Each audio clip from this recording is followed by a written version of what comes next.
से जाके कहीं कोई से बताई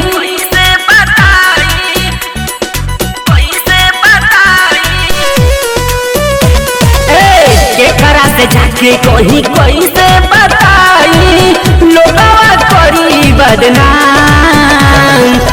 लहंगों में घुसल बहजाम छोड़ा कैंची लेके लहंगों में घुसल बहजाम। लहंगा में घुसल बहजाम छोड़ा कैंची लेके लहंगा में घुसल बहजाम।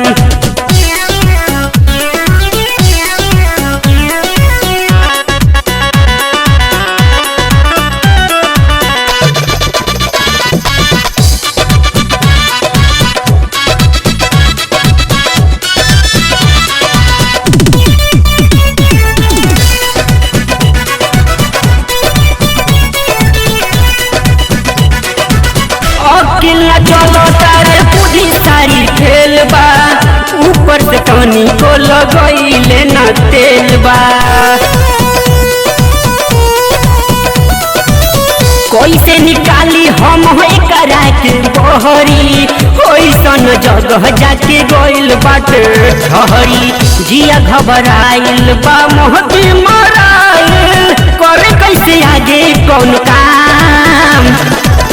लहंगा में घुसल बहजाम छोड़ा कैंची लेके लहंगा में घुसल बहजाम। लहंगा में घुसल बहजाम छोड़ा कैंची लेके लहंगा में घुसल बहजाम।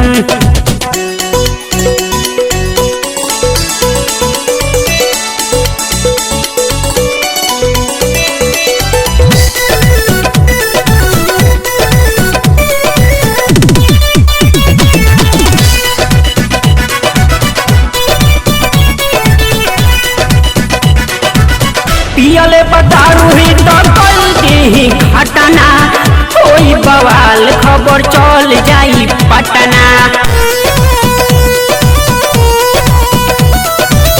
फोन करके कैसे पुलिस के बुलाई मोबाइल में टावर नहीं के अवतरुआई। धीरे धीरे बढ़ता की जोर के ओरी लागता करी कमकमान। लहंगा में घुसल बहजाम छोड़ा कैंची लेके लहंगा में घुसल बहजाम। लहंगा में घुसल बहजाम छोड़ा कैंची लेके लहंगा में घुसल बहजाम।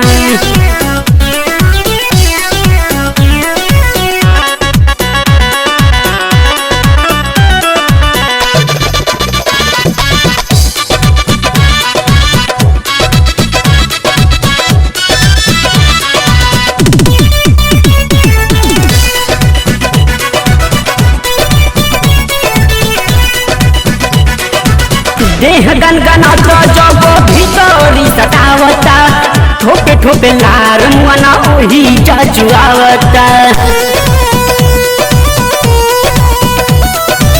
बादल यादव छुरा वही पे पी जावेले अब बबलू पांडे फिटकिरी सहलावेले। लागत कि शेर दिहे आज हमर सारा चिकन लगी हमरो सामान। लहंगा में घुसल बहजाम छोड़ा कैंची लेके लहंगा में घुसल बहजाम।